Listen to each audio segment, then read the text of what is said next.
सब क्या हुआ? Is she okay? जवार साहब, रिपोर्ट्स आ गई हैं, आपकी मिसेस को जहर दिया गया है।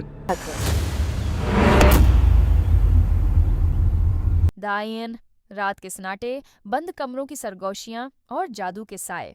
ये कहानी है उन रिश्तों की जो खून से नहीं, साजिश से जड़े हैं। शबाब के होश में आते ही जवार शाह भी संभलता है। फौरन घर फोन करके अपने खास मुलाजिम को हदायत देता है कि सब घर वालों को एक जगह जमा किया जाए, क्योंकि वो घर पहुंचने वाला है और एक नहायत जरूरी बात करनी है।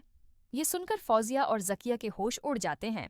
दिल में वसवसे जन्म लेते हैं, मगर फौजिया खुद को संभालती है और जकिया को समझाती है, अगर हम चाहते हैं कि जवार शाह को हम पर शक न हो तो हमें अपने चेहरों से फिक्र के आसार मिटा देने होंगे। रिलैक्स रहो, एतमाद के साथ बात करो।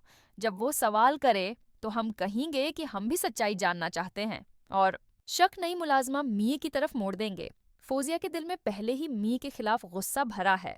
वो लम्हा याद आता है जब मिये ने उसका थप्पड़ मारने वाला हाथ सख्ती से रोक लिया था। तब से वो इससे खौफ खाने लगी है। फौजिया जकिया से कहती है, ये अच्छा मौका है मी को घर से निकालने का, क्योंकि शबाब ने आखिरी चाय मी से ली थी। हम सीधा इल्जाम उसी पर लगा देंगे। जकिया घबरा जाती है, क्योंकि वो जानती है कि चाय तो उसने मेशा को दी थी, जिसमें पैर साहब का तावीज़ भी शामिल था। मगर फौजिया फौरन उसे टोकते हुए कहती है, बेवकूफ़, अगर कुछ होना होता तो 3 दिन पहले हो चुका होता, और किसी के पास क्या सबूत है कि चाय तुमने दी थी? दूसरी तरफ मी अपने बेटे हनीन को गोद में लिए मुस्कुरा रही है। दिल ही दिल में सोचती है, शबाब मुझे निकालने की बात कर रही थी, अब देखती हूँ कौन निकालता है। मगर साथ ही वो मेहतात भी है। फौरन डॉक्टर नवीद को फोन करती है और सारी सूरत हाल बताती है। डॉक्टर उसे खबरदार करता है, मैंने कहा था हैवी डोज मुद देना ये जानलेवा हो सकती है।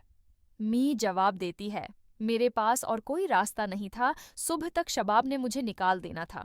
जवार शाह तूफान की तरह घर में दाखिल होता है और गरजता है, मुझे सच चाहिए। शबाब की जान लेने की कोशिश किसने की? अगर तुमने न बताया तो पुलिस को बुलाऊंगा।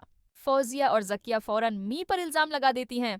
जवार शाह मी से सवाल करता है और वो सच्चाई की आड़ में कहती है कि चाय तो उसने दी थी, लेकिन कहने वाली जकिया मीम थी।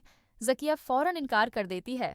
शबाब मुकम्मल होश में आती है और पूछती है, जहर किसने दिया? जवार शाह सच बता देता है। शबाब शर्मिंदा होकर कहती है, मी को बुलाओ, मुझे उससे माफ़ी मांगनी है, वो ना होती तो ये सच कभी सामने ना आता।